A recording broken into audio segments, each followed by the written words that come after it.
বাংলাদেশের আপডেট সংবাদে আপনাদেরকে স্বাগত। শুরুতেই সংবাদ শিরোনাম।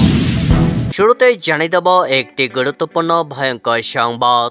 ইনশাআল্লাহ ফিরব, সব হত্যার বিচার করব। ডক্টর ইউনূসের দুশ্চিন্তা বাড়িয়ে আবারও শেখ হাসিনার বার্তা।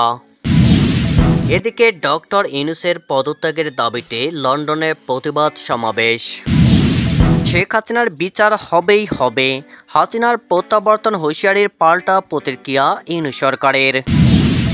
আরও জানিয়ে দেব ছাত্রদল বনাম বৈষম্য বিরোধীদের সংঘর্ষের রণক্ষেত্র, জখম শতাধিক, নামল সেনা, বিজিবি, নৌসেনা, র্যাব, পুলিশ। এদিকে আজহারের মুক্তি ও নিবন্ধন ফিরে পেতে রাজপথে থাকবে জামায়াত। সবশেষে জানিয়ে দেব নাইকো দুর্নীতি মামলায় খালেদা জিয়া সহ সব আসামির খালাস। এতক্ষণ শুনছিলেন সংবাদ শিরোনাম, এবারে বিস্তারিত। গণ অভ্যুত্থানের নামে যে নারকীয় ঘটনা ঘটানো হয়েছে তার বিচার হবে। খুনিদের শাস্তি দিতে ফের বাংলাদেশে ফেরার বার্তা দিলেন দেশত্যাগী বাংলাদেশের প্রাক্তন প্রধানমন্ত্রী শেখ হাসিনা। সোমবার রাতে বাংলাদেশবাসীর উদ্দেশ্যে ভার্চুয়াল বার্তা দেন আওয়ামী লীগের নেত্রী শেখ হাসিনা। সেখানে জুলাইয়ের আন্দোলনে নিহত পুলিশ কর্মীদের পরিবারের সঙ্গে কথা বলেন মুজিব কন্যা। তাদের সাহায্যের আশ্বাস দিয়ে হাসিনা বলেন, ইনশাআল্লাহ আমি ফিরব এবং সব হত্যার বিচার আমি একদিন করব। ইউনূস আমলে সন্ত্রাসের আগুনে পড়ছে বাংলাদেশ, বেলাগাম অত্যাচার চলছে সংখ্যালঘু হিন্দুদের ওপর। অতীত ইতিহাস মুছে ফেলার অদম্য প্রয়াস ও পাকিস্তান প্রেম বাংলাদেশিদের মনে প্রশ্ন তুলেছে উপদেষ্টা সরকারের ভূমিকা নিয়ে। এহেন সময়ে সোশ্যাল মিডিয়ায় হাসিনার বার্তা নিশ্চিতভাবেই তাৎপর্যপূর্ণ। জুলাই আন্দোলনের সময় বিপুল সংখ্যক পুলিশ হত্যার ঘটনার প্রসঙ্গে তাদের পরিবারকে বার্তা দিয়ে হাসিনা বলেন, আমি আছি, আমি অবশ্যই এর বিচার কোনো না কোনো দিন করব। ওরা অর্থাৎ অন্তর্বর্তী সরকার যতই দায় মুক্তি দিক, এই হত্যার দায় মুক্তি হয় না, হত্যার বিচার হয়। আমার বাবা মা 3 ভাইকে যখন হত্যা করেছিল তখনও দায় মুক্তি দেওয়া হয়েছিল, কিন্তু আমি তাদের বিচার করেছি। এই পুলিশ হত্যার বিচারও আমি করব একদিন। এর পাশাপাশি 5 আগস্টের সেই ভয়াবহ অতীত স্মরণ করে হাসিনা বলেন, আল্লাহ আমাকে দ্বিতীয় জীবন দিয়েছে। আমি বিশ্বাস করি এর পিছনে উদ্দেশ্য রয়েছে। যারা বাংলাদেশকে জঙ্গি রাষ্ট্রে পরিণত করেছে, যাদের জন্য মানবাধিকার লঙ্ঘিত হচ্ছে, তারা অবশ্যই আইনের মুখোমুখি হবে। আল্লাহ আমাদের সঙ্গে আছেন এবং এই সব অন্যায়ের ন্যায় বিচার হবেই। এদিকে অপরাধীদের ধরতে বাংলাদেশের শয়তানের খোঁজ বা ডেভিল হান্ট শুরু করেছে বাংলাদেশের অন্তর্বর্তী সরকারের স্বরাষ্ট্র মন্ত্রক। তার সমালোচনায় সরব হয়ে হাসিনা আরও বলেন, 6 মাসেরও বেশি সময় কেটে গিয়েছে, এখনও বাংলাদেশে হিংসা অব্যাহত রয়েছে। এখন শুনছি ওরা ডেভিল হান্ট শুরু করবে। কে ডেভিল, কাকে খুঁজছে? একটা সরকার চলছে যে দেশ চালাতে ব্যর্থ, অর্থনৈতিক সংকটে, আইন শৃঙ্খলা দিনে দিনে আরও খারাপের দিকে যাচ্ছে, সাধারণ মানুষের কোনো নিরাপত্তা নেই। ধানমন্ডির ঐতিহাসিক 32 নম্বরের বাড়িতে হামলা, ভাঙচুর ও অগ্নিসংযোগের প্রতিবাদ এবং মদতদাতা অবৈধ ডক্টর ইউনূসের পদত্যাগের দাবিতে ব্রিটিশ প্রধানমন্ত্রীর বাসভবন 10 নম্বর ডাউনিং স্ট্রিটের সম্মুখে মঙ্গলবার 18 ফেব্রুয়ারি বিপুল সংখ্যক নেতাকর্মী ও কয়েকশো প্রবাসীর উপস্থিতিতে এক বিক্ষোভ সমাবেশ অনুষ্ঠিত হয়েছে। বিক্ষোভ সমাবেশে অংশগ্রহণকারী প্রবাসীরা স্লোগানে মুখরিত করে তোলেন। সমাবেশ শেষে সন্ত্রাসীদের গ্রেপ্তার ও শাস্তির দাবিতে ব্রিটিশ প্রধানমন্ত্রী স্যার কিয়ার স্টারমারের বরাবর স্মারকলিপি হস্তান্তর করেন। গণ অভ্যুত্থানের নামে যে নারকীয় ঘটনা চলছে তার বিচার হবে। খুনিদের শাস্তি দিতে সম্প্রতি দেশে ফেরার বার্তা দিয়েছেন বাংলাদেশের সাবেক প্রাক্তন প্রধানমন্ত্রী শেখ হাসিনা। সোমবার রাতে ভার্চুয়াল মাধ্যমে আওয়ামী লীগের নেতা কর্মীদের উদ্দেশ্যে বার্তা দিয়েছেন শেখ হাসিনা। পাল্টা প্রতিক্রিয়ায় অন্তর্বর্তী সরকার জানালো, প্রাক্তন প্রধানমন্ত্রী হাসিনাকে ভারত থেকে ফেরানো এবং বিচারের আওতায় আনাই বর্তমান সরকারের সর্বোচ্চ অগ্রাধিকার। বিশেষজ্ঞদের বক্তব্য, বাঙালি জাতিসত্তাকে উস্কে দেওয়া হাসিনার ভার্চুয়াল বার্তায় সিঁদুর মেঘ দেখছে ইউনূস জামায়াত সরকার। জুলাই বিপ্লবের পরে ক্ষমতায় আসা অন্তর্বর্তী সরকারের প্রধান লক্ষ্যই হয়ে দাঁড়িয়েছে বঙ্গবন্ধু শেখ মুজিবুর রহমানকে বাংলাদেশের ইতিহাস থেকে মুছে ফেলা, পক্ষান্তরে বাঙালি জাতিসত্তায় আঘাত করা। এদিকে পাল্টা ভারত থেকে হাসিনা হুঁশিয়ারি দিয়েছেন, ইনশাআল্লাহ দেশে ফিরব এবং আমি সব হত্যার বিচার করব। এর প্রতিক্রিয়ায় ইউনূস মিডিয়া উপদেষ্টা শফিকুল আলম বলেন, হাসিনাকে দেশে ফেরানোই এখন বাংলাদেশ সরকারের সর্বোচ্চ অগ্রাধিকার।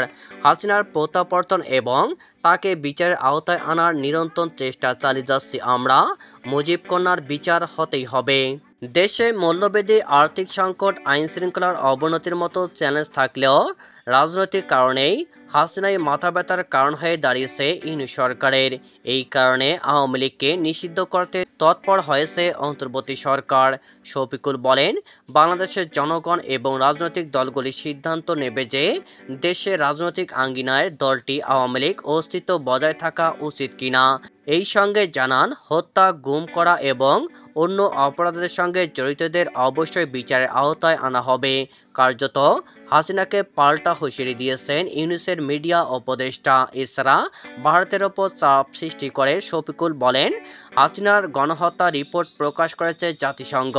এর ফলে ভারতের ওপরে হাসিনার প্রত্যাবর্তনের চাপ বাড়ছে। ছাত্রদল বনাম বৈষম্য বিরোধীদের সংঘর্ষে জখম শতাধিক, নামল সেনা, বিজিবি, নৌসেনার, র্যাব, পুলিশ। 5 আগস্টের আগে পর্যন্ত বৈষম্যবিরোধী ছাত্রদলের পাশে থেকেই কার্যত ছাত্রলীগের মোকাবেলা করেছিল ছাত্রদল। তবে বাংলাদেশে এখন সমীকরণ পাল্টে গিয়েছে। এই আবহে বৈষম্যবিরোধী ছাত্র আন্দোলনের নেতাকর্মীদের সঙ্গে ছাত্রদলের সংঘর্ষ বাঁধল খুলনায়। ছাত্র রাজনীতি বন্ধ করতে হবে, এই দাবি তুলেছিল পড়ুয়াদের একাংশ। আর সেই দাবি ঘিরে সংঘর্ষে জড়ালো বিএনপি, ছাত্র সংগঠন, ছাত্রদল এবং বৈষম্যবিরোধী ছাত্র আন্দোলনের সমর্থকরা। ঘটনাটি ঘটেছে খুলনা প্রকৌশল ও প্রযুক্তি বিশ্ববিদ্যালয় কুয়েটে। এই সংঘর্ষের জেরে শতাধিক পড়ুয়া জখম হয়েছে বলে জানা গিয়েছে। এহেন সংঘর্ষের জেরে ক্লাস বন্ধের ডাক দিয়েছে পড়ুয়ারা। বৈষম্যবিরোধী ছাত্র আন্দোলনের দাবি, হামলাকারীদের শাস্তি সুনিশ্চিত করতে হবে। উপাচার্য ছাত্র কল্যাণ সমিতির পরিচালককে পদত্যাগ করতে হবে। এদিকে বুয়েটের ছাত্র সংঘর্ষের আঁচ পড়ে গিয়েছে ক্যাম্পাসের পাশে খুলনা শহরের শিববাড়ি মোড়ে। সেখানেই বিএনপি ও ছাত্রদলের নেতাকর্মীরা অবস্থান বিক্ষোভ দেখান। এদিকে প্রথম আলো রিপোর্ট অনুযায়ী ছাত্র সংঘর্ষের জেরে পরিস্থিতি এতটাই উত্তপ্ত হয়ে উঠেছিল যে শান্তি ফেরাতে কুয়েট 2 প্লাটুন বিজিবি মোতায়েন করা হয়েছে। এদিকে খুলনার খানজাহান আলী থানার ওসি মোহাম্মদ কবির হোসেন প্রথম আলোকে জানান, পরিস্থিতি নিয়ন্ত্রণে আনতে সেনাবাহিনী, নৌবাহিনী, পুলিশ ও র্যাব কাজ করছে। জামায়াতের সহকারী সেক্রেটারি এটিএম আজহারের মুক্তি ও দলের নিবন্ধন ফিরে না পাওয়া পর্যন্ত রাজপথে থাকার ঘোষণা দিয়েছেন জামায়াতে ইসলামী বাংলাদেশের আমির ডক্টর শফিকুর রহমান।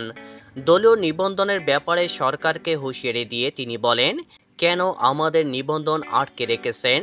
আমাদের নিবন্ধন তো জালিম সরকার কেড়ে নিয়েছিল। সেই জুলুম কি আপনারাও আমাদের উপরে করবেন? মঙ্গলবার 18 ফেব্রুয়ারি আজহারুল ইসলামের মুক্তির দাবিতে পল্টন মোড়ে এক বিক্ষোভ সমাবেশে প্রধান অতিথির বক্তব্যে তিনি এসব কথা বলেন। বিভিন্ন সময়ের বক্তৃতা বিবৃতিতে সহকারী সেক্রেটারি এটিএম আজহারুল ইসলামের মুক্তি ও দলের নিবন্ধন ফিরে পাওয়ার দাবি তুললেও অন্তর্বর্তী সরকার গঠনের পর এসব দাবিতে প্রথমবারের মতো মাঠের কর্মসূচিতে বাংলাদেশ জামায়াত ইসলামী। সমাবেশে জামায়াতের আমির বলেন, জালিম সরকার জামায়াতের নিবন্ধন কেড়ে নিয়েছিল। বৈষম্যহীন সরকার এসেও নিবন্ধন ফিরিয়ে না দিয়ে জুলুম করছে। জামায়াত কারো চোখ রাঙানিতে ভয় পায় না মন্তব্য করে তিনি বলেন, ঐক্যবদ্ধভাবে সব ষড়যন্ত্র রুখে দেওয়া হবে। ডক্টর শফিকুর রহমান বলেন, ফ্যাসিবাদের বিদায় হলেও জুলুমের শিকার হচ্ছে জামায়াত ইসলামী। জামায়াত কারো চোখ রাঙানিতে ভয় পায় না বলে মন্তব্য করে তিনি বলেন, ন্যায্য পাওনা না দিয়ে তাদের রাজপথে নামাতে বাধ্য করা হয়েছে। এই সময় দাবি আদায় না হলে কঠোর কর্মসূচি দিয়ে রাজধানী অচল করার ঘোষণা দেন জামায়াত ঢাকা মহানগরের নেতারা। নাইকো দুর্নীতি মামলায় বিএনপি চেয়ারপারসন খালেদা জিয়া সহ 8 জনকে খালাস দিয়েছে আদালত। বুধবার 19 ফেব্রুয়ারি ঢাকার বিশেষ জজ আদালত 4 এর বিচারক রবিউল আলমের আদালত এই রায় ঘোষণা করেন।